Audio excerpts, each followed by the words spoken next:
So some of you know that I grew up in the Chicago area, and I think that some of you know that I am hopelessly a Chicago Cubs fan. It's a sickness. It's a sickness. I spent a lot of time in Wrigley Field growing up, and to me, Wrigley Field is the platonic ideal of a ball field. They should not be all that big. They should definitely not have lights. When I went to Wrigley Field, that was before they had lights. And I went and cheered the Cubs on time after time, even though they almost always lost, right? The Cubs were the losingest team in baseball. Before they won the World Series in 2016, it had been since 1908. In Chicago, people wear T-shirts that say, any team can have a bad century, right? There's no rhyme or reason to it, but they're my team. I'm a Cubs fan.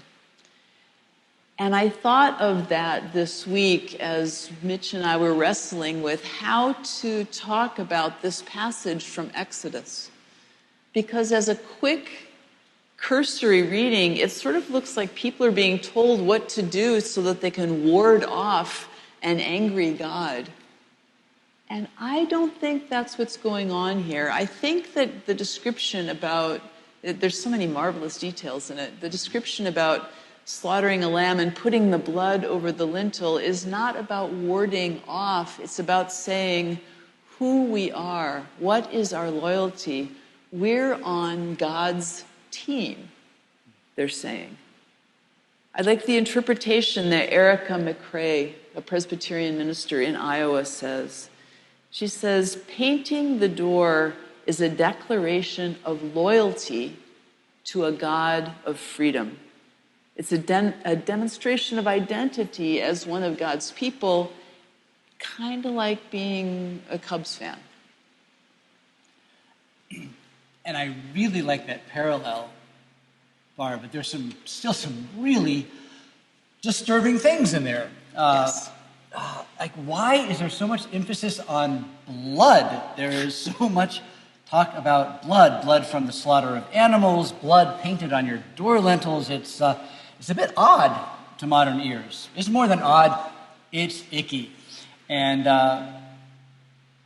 maybe those of you in healthcare deal with blood a lot, but modern Western society squirms away from blood at all costs. We like to separate ourselves from anything to deal with the reality. We don't watch a lot of TV, but I was struck fairly recently when we were watching a commercial for what are obliquely called feminine hygiene products on TV that demonstrate their fabulous absorption by pouring blue liquid on them. And I was like, blue? Is this for Vulcans?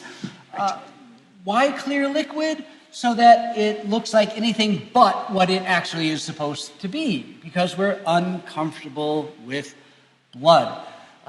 We had a clergy colleague in Vermont who insisted on using white grape juice for communion because he was uncomfortable with any kind of symbolism that pointed to the reality of blood. This is true. During the Lord's Supper. This is my plasma poured out for you, or I'm not sure. I'm not sure what he was. Don't need to go there. So yeah, we don't do a lot of blood today. But 3,500 years ago, in Moses' day, blood was an everyday reality. If you wanted lamb for dinner, you had to go back out and slaughter the thing, blood and all. Eating involved blood. Birthing involved blood. Life involved blood. Death involved blood. There wasn't much avoiding it. So we were thinking about what's a common everyday thing that's in most households that would be similar in our day, and the only thing we could come up with was coffee grounds, right? Take some coffee grounds and sprinkle them on your front doorstep to let us know that we are the people of God. Just isn't going to work. It's not quite the same. No. Blood was also a symbol of life. It was believed to be the life force. When someone dies, the blood stops flowing. It wasn't just as common as having chicken for dinner, it was also holy. So to put the blood of a slaughtered lamb on the doorframe of a house was more than just using a common daily item like coffee grounds, right? It was a holy demonstration of the life in this house, the life that was given by God and the life that would soon be freed by God. That doorpost blood was a sign to God saying, your people, your own people live here. Pass this house by tonight with death, at least tonight. Which is the second challenging and awful part of this story.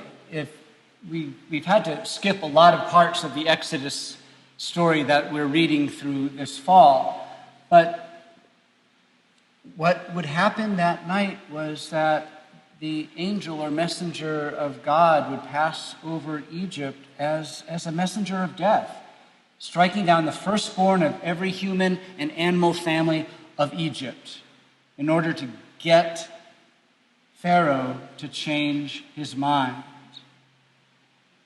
That's a really difficult and awful thing for us moderns to hear. But we have to remember that this scene, this awful Passover scene, is the end of the story of the plagues in Egypt.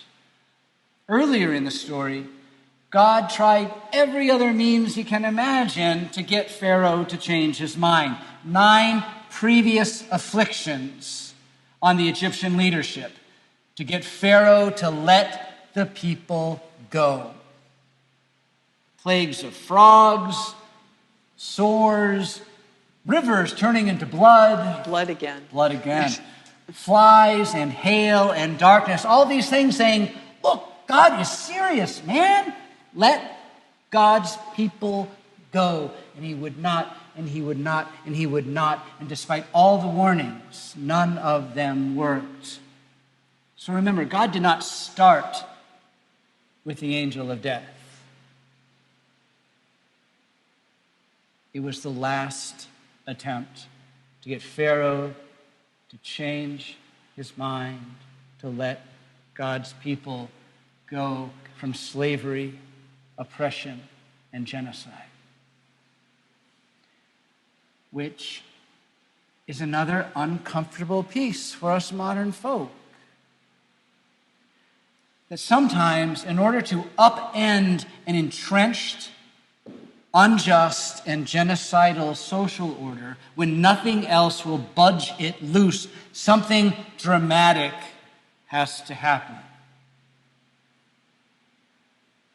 In many of our own lifetimes or our parents' lifetimes, we remember Martin King's bus boycott that had to last an entire year of people suffering through walking to work for an entire year. Or Gandhi's nonviolent movement in India, where they decided to walk to the sea to protest British injustice, and they walked 320 kilometers. It was a dramatic example. Being beaten by British soldiers most of the way.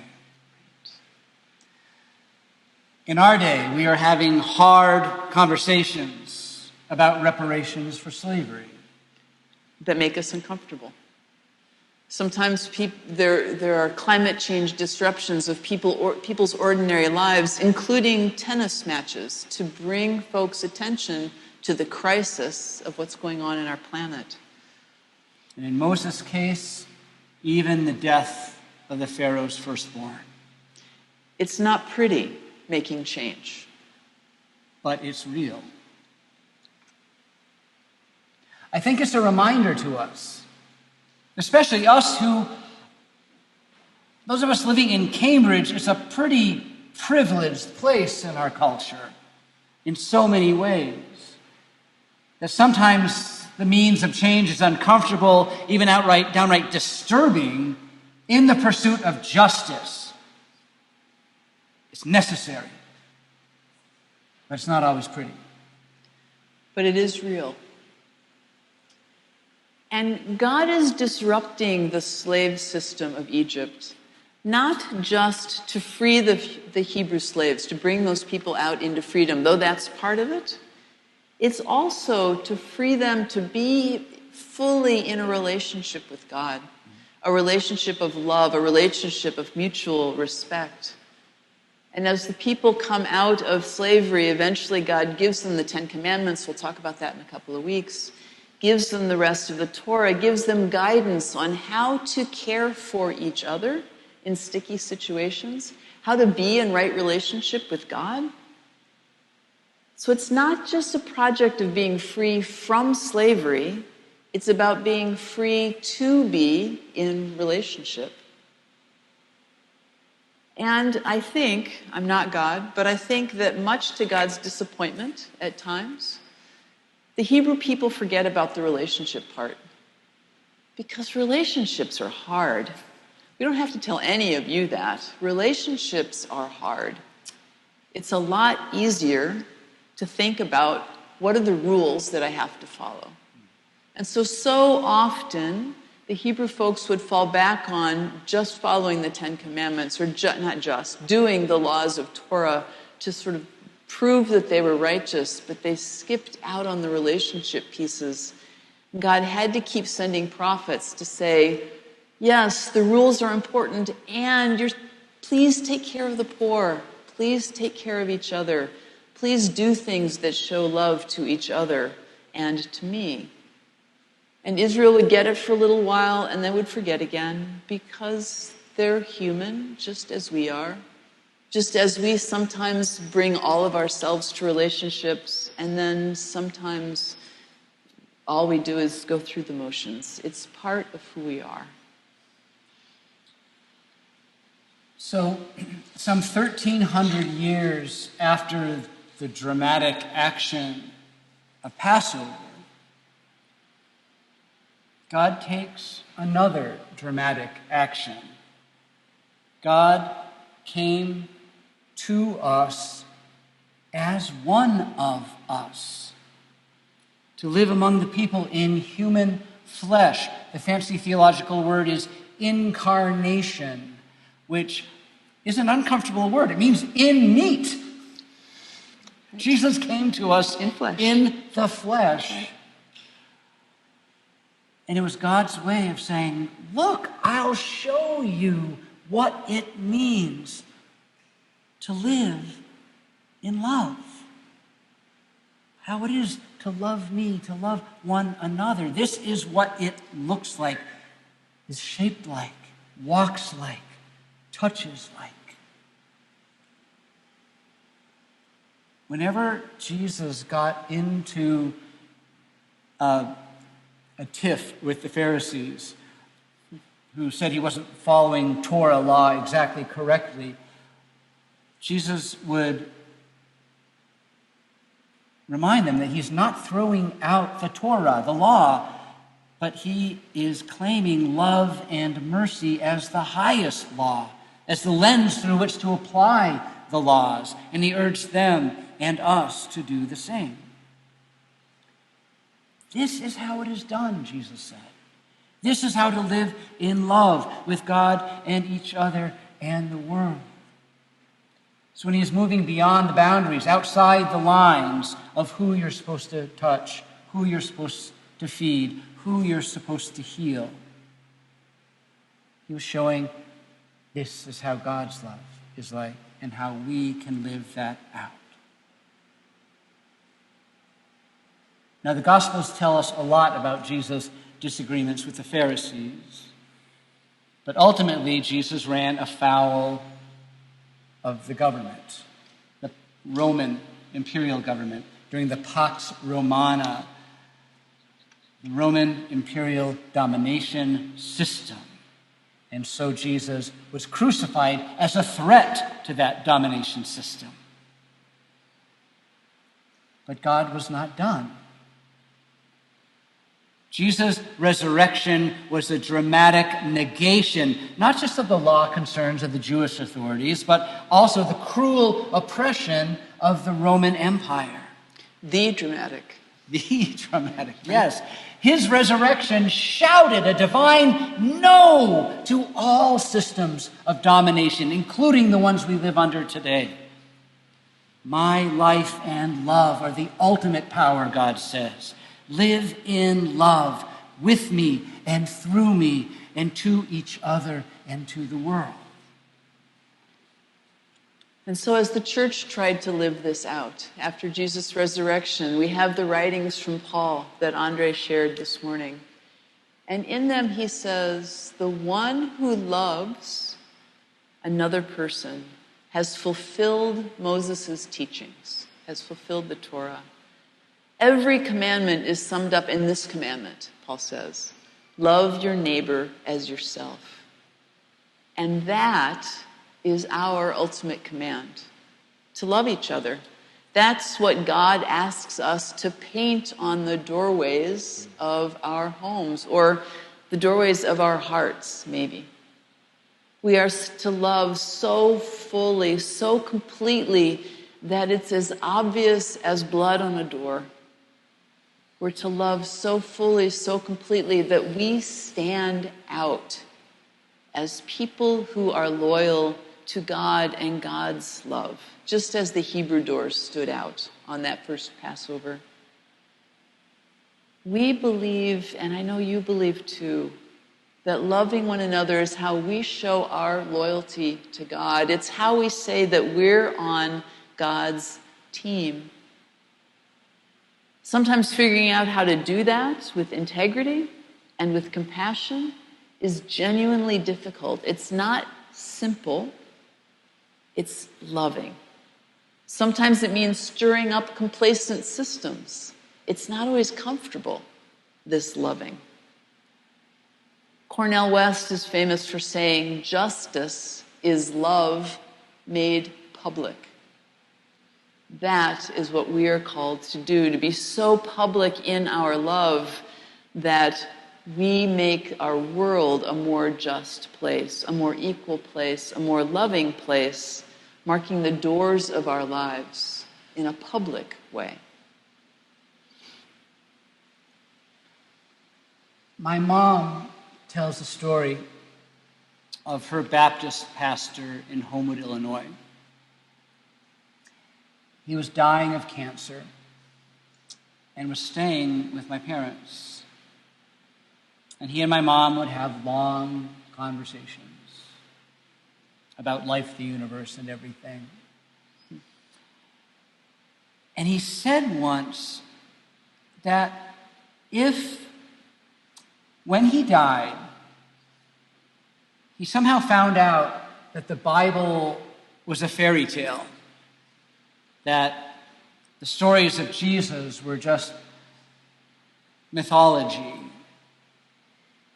he would not feel that his life was wasted. Because those stories taught him about how to love and about how to live and how to be in the world as a force for good. The gospel, he said, has made me a better man. It would be all worth it. He could love with interest.